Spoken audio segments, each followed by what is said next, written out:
Sementara itu, Jason memulai latihannya dan ia dilatih oleh Luyan.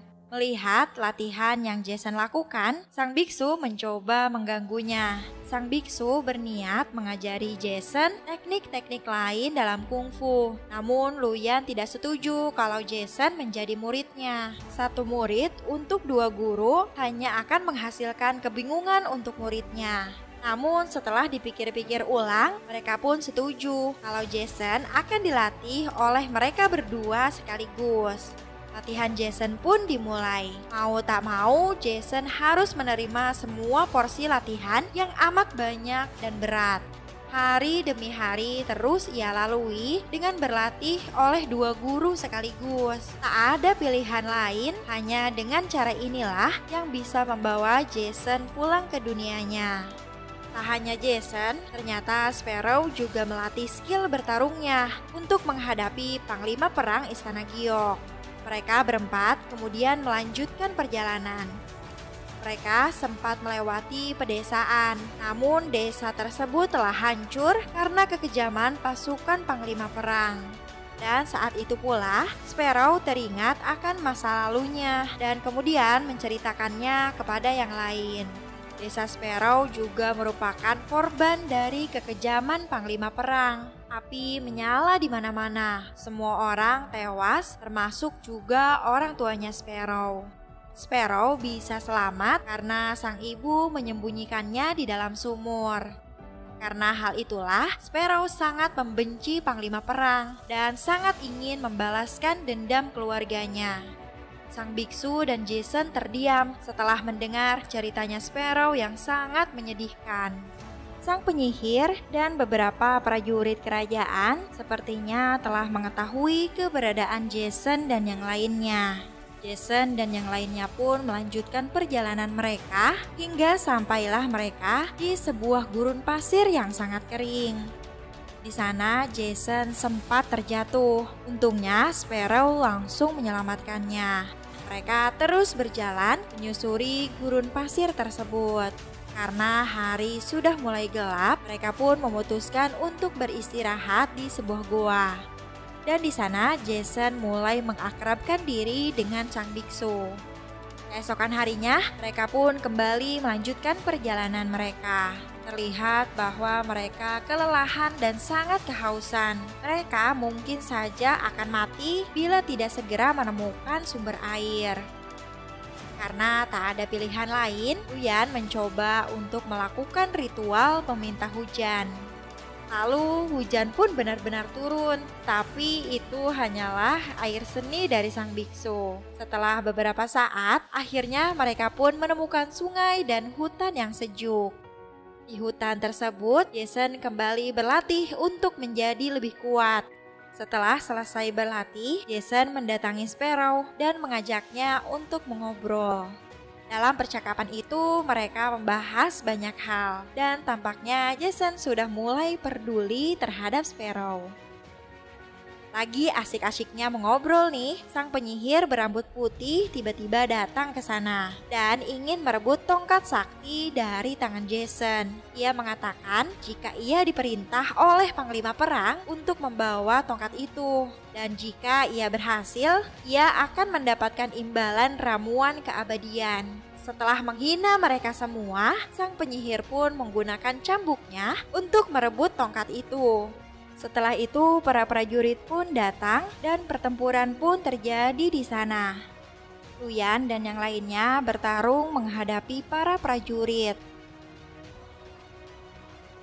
Namun dikarenakan para prajurit itu berjumlah sangat banyak, mereka pun memutuskan untuk melarikan diri dari sana. Tak tinggal diam, penyihir itu menggunakan anak panahnya untuk menembak ke arah mereka. Awalnya bidikannya seperti tidak memiliki target, tapi ternyata anak panahnya itu berhasil mengenai Luyan. Seketika, Luyan pun menjadi lemah tak berdaya.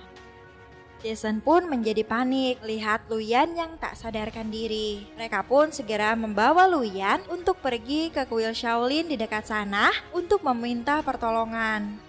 Namun ternyata panah itu adalah panah beracun, yang mana jika panah itu sudah menancap di tubuh seseorang, maka cepat ataupun lambat orang itu pasti akan mati. Hanya ada satu ramuan yang bisa menyelamatkannya, yaitu arak keabadian. Arak yang ada di istana perang dan yang ada di Gunung Lima Elemen. Jason pun terlihat sangat bersedih. Ia tak rela jika Luyan pergi meninggalkannya. Kemudian seorang biksu memberitahu Jason bahwa tidak mudah untuk mendapatkan arak keabadian. Dengan kata lain, apabila mereka ingin menyelamatkan Luyan, maka mereka harus menghadapi panglima perang dan para prajuritnya. Jason kemudian berniat akan berangkat sendiri ke sana. Namun biksu putih melarangnya. Sang biksu pun mulai mencoba menyerang Jason untuk menguji kemampuannya. Malam harinya, setelah bertemu dengan Sparrow, Jason pun membulatkan tekadnya untuk menyelamatkan Luyan. Ia nekat berangkat ke istana Giok sendirian sambil membawa tongkat sakti Raja Kera. Sesampainya di istana Giok, Jason dipersilahkan masuk oleh para pasukan di sana karena ia telah memberi isyarat bahwa ia akan menyerahkan tongkat itu. Dengan ditemani sang penyihir, ia menemui panglima perang. Ia ingin menukar tongkat Raja Kera dengan arak keabadian demi menyelamatkan Luyan.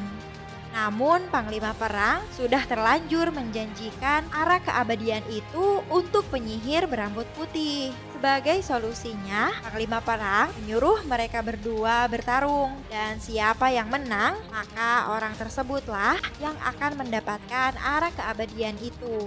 Sang biksu putih dan Sparrow bergegas menyusul Jason, dan setelah semuanya siap, pertarungan pun dimulai. Jason berusaha menghadapi sang penyihir menggunakan tongkat sakti tersebut. Meskipun Jason sudah banyak belajar, ia tetap saja kesulitan menghadapi sang penyihir. Jason terus berusaha bertarung demi arak keabadian untuk menyelamatkan Luyan. Ia sempat dibuat benar-benar terpojok. Namun Jason tidak menyerah dan terus melanjutkan pertarungan. Pada akhirnya Jason pun kalah dan tongkat sakti Raja Kera pun telah dipegang oleh panglima perang. Penyihir rambut putih juga tidak berhak mendapatkan arak keabadian itu. Sedangkan Jason harus dipenggal karena ia kalah saat berduel. Sesaat sebelum para pasukan memenggal kepalanya, biksu putih dan Sparrow datang tepat waktu. Seketika pertarungan pun terjadi di sana. Melihat hal itu, panglima perang segera merubah kolam yang berada di sekitar patung Raja Monyet menjadi lahar untuk menghancurkan tongkat saktinya. Untungnya, sang biksu langsung mengambil tongkat itu, dan mereka berdua pun bertarung di sana. Sang biksu melawan panglima perang. Sementara Sparrow berhadapan dengan sang penyihir berambut putih. Ternyata para biksu juga datang untuk membantu mereka dalam pertempuran, juga membawa Luyan yang sedang sekarat. Dengan susah payah, Jason pun berhasil mengambil arak keabadian itu dan berusaha memberikannya kepada Luyan. Setelah meminum arak tersebut, Luyan kembali bangkit. Ia kemudian mengamuk dan menghajar para prajurit. Di saat yang bersamaan, sang biksu yang menghadapi panglima perang sendirian pun sudah babak belur. Saat ia sudah terpojok, ia melemparkan tongkat itu kepada Jason. Ia meminta Jason untuk memukul patung Raja Kera dengan tongkat itu. Dan pada saat tongkat itu dipukulkan kepada Raja Kera, suatu keajaiban terjadi. Semua orang tercengang melihat peristiwa itu. Kini Raja Kera pun telah bebas. Kemudian sang biksu pun tiba-tiba berubah menjadi sehelai bulu. Ternyata biksu putih merupakan jelmaan dari bulu sang Raja Kera. Pertarungan pun dimulai. Luyan melanjutkan pertarungannya dengan penyihir berambut putih. Sementara Raja Kera sendiri bertarung melawan panglima perang. Luyan berhasil membuat penyihir itu jatuh ke jurang. Namun penyihir itu menggunakan rambutnya menjerat leher Luyan untuk menyelamatkan diri. Untungnya, Luyan berhasil melepaskannya dan membuat sang penyihir benar-benar terjatuh. Karena Panglima Perang tak kunjung kalah, Sparrow pun datang dan langsung menembakkan kondek giok yang bisa membatalkan semua keabadian. Namun dengan mudah Panglima Perang menangkis lemparan itu dan dirinya malah terpental menghantam pilar istana. Jason yang melihat Sparrow terluka parah memberanikan diri untuk membantu Raja Kera. Saat Panglima Perang terpental, Jason memanfaatkan momen ini untuk menancapkan konde itu ke tubuh Panglima Perang. Seketika itu juga, Panglima Perang kehilangan keabadiannya dan ia terjatuh ke dalam lahar panas yang ia buat sendiri. Setelah pertarungan usai, Jason menghampiri Sparrow untuk memberitahu bahwa dendam keluarganya kini telah terbalaskan. Sparrow pun merasa senang, namun sayangnya ia harus meninggal saat itu juga. Beberapa saat kemudian diperlihatkan kaisar tertinggi kerajaan Giok yang telah selesai dari meditasinya. Jason segera memohon kepada sang kaisar agar Sparrow bisa dihidupkan lagi. Namun kaisar tertinggi pun tidak bisa berbuat apa-apa dalam hal ini. Hidup dan mati adalah urusannya Tuhan, bukan kaisar. Setelah semua ini selesai, kaisar tertinggi memberi Jason sebuah permintaan. Jason hanya meminta satu permintaan, yaitu ia ingin segera pulang ke dunianya. Dengan senang hati, kaisar tertinggi pun akan menyanggupinya. Tapi sebelum Jason pergi, Luyan dan Raja Monyet pun berterima kasih dan mengucapkan selamat jalan. Setelah itu, Jason pun dikembalikan ke dunia asalnya. Singkat cerita, kini Jason telah kembali ke alam dunianya.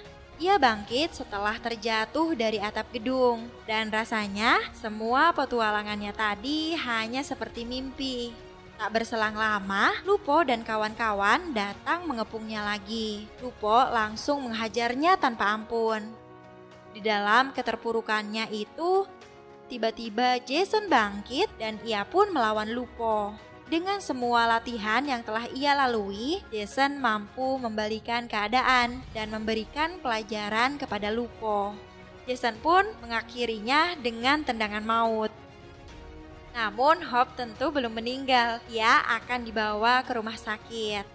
Yang paling membuat Jason terkejut adalah ketika ia bertemu dengan seorang gadis yang sangat mirip dengan Sparrow. Entah karena kebetulan atau memang sudah ada jalan takdirnya, perempuan itu adalah pemilik toko yang bernama Golden Sparrow di daerah pecinan. Setelah semua kejadian yang ia alami, kini Jason semakin bersemangat untuk berlatih kungfu dan film pun selesai. Gimana? Seru banget kan ceritanya teman-teman? Jangan lupa untuk terus dukung kita dengan cara like, share, dan subscribe channel ini supaya kita lebih semangat lagi untuk terus upload video seru lainnya. Thanks for watching and see you guys in the next video. Bye-bye!